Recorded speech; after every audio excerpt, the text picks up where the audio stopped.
Todos los ojos deben estar puestos en el INE. Están muy próximas las elecciones intermedias del 2021, pero más cerca está la fecha en que el Instituto Nacional Electoral definirá cuáles asociaciones civiles cumplieron con los requisitos de ley para lograr el ansiado registro como partido político. La preocupación ciudadana está centrada precisamente en este proceso selectivo.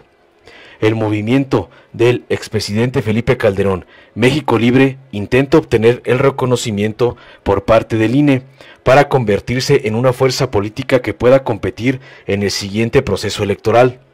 Estamos hablando del mismo Felipe Calderón, que nombró como secretario de Seguridad Pública al hoy preso y sujeto a proceso Genaro García Luna, un secretario que pactó con el cártel de Sinaloa para seguir a los demás delincuentes opuestos a ese grupo criminal, un secretario que cobró millones de dólares por facilitar la salida de droga de nuestro país con destino a la Unión Americana. Es el mismo Felipe Calderón que premió en su momento a Luis Cárdenas Palomino y Ramón Pequeño García como ejemplos del buen servidor público encargado de la seguridad nacional. Hoy ambos personajes son solicitados por la justicia norteamericana, acusados de complicidad con Genaro García Luna para formar una empresa dedicada a la delincuencia organizada a ambos lados de nuestra frontera norte.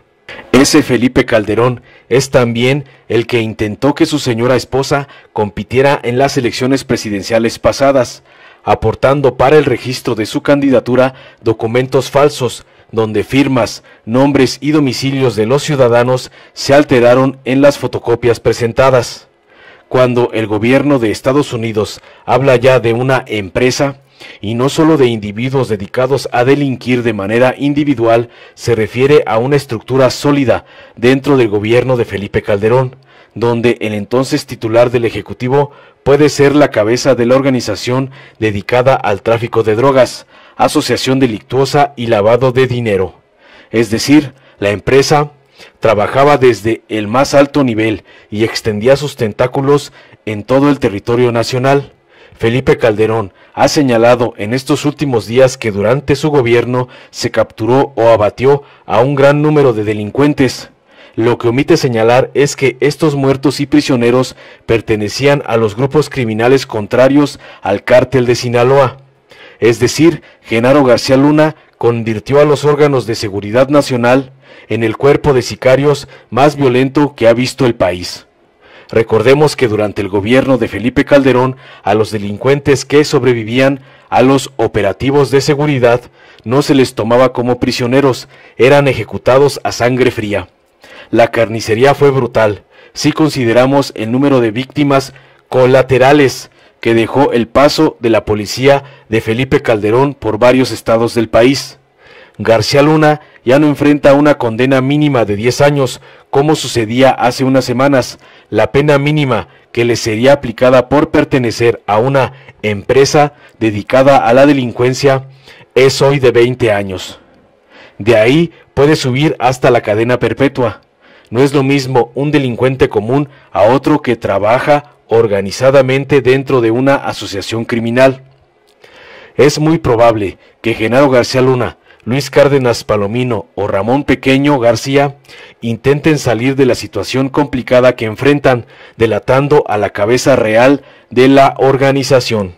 El único nombre que falta en este rompecabezas que se ha ido armando poco a poco es precisamente el del jefe de la banda, el cerebro de la operación y por lo mismo el más beneficiado económicamente con el trato con otros criminales para traficar drogas, lavar los recursos obtenidos por la venta de la misma y eliminar, mediante el uso de los cuerpos de seguridad del Estado, a los integrantes de los cárteles enemigos al de Sinaloa. Felipe Calderón, a pesar de alegar desconocimiento sobre todo lo malo que hacían sus colaboradores, parece estar en la mira de las autoridades norteamericanas.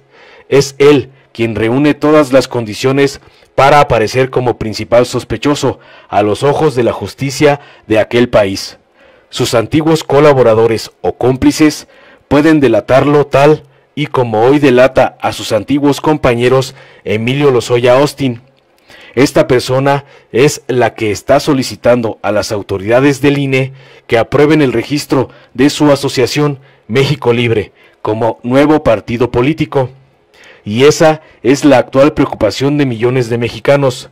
Resulta increíble que el mismo México, que vive actualmente tiempos de transformación institucional, donde la corrupción es desterrada de todos los ámbitos de administración y poder, sufra de un instituto electoral tan poco confiable.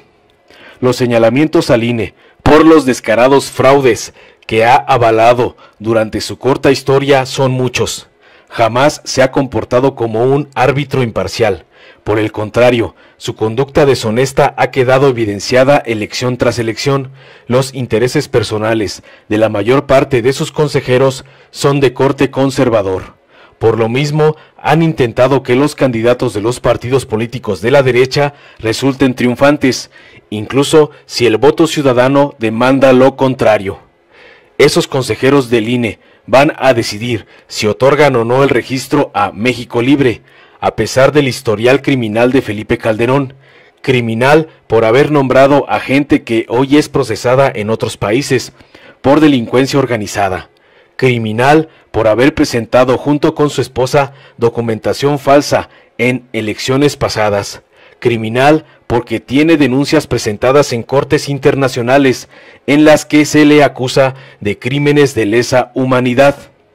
Durante la campaña para reunir los requisitos que solicita el INE a toda organización que aspira a convertirse en partido político, fue evidente que en muchas asambleas convocadas por México Libre no se alcanzó el quórum necesario. Se recurrió por lo mismo a la compra de firmas para cumplir con la regla.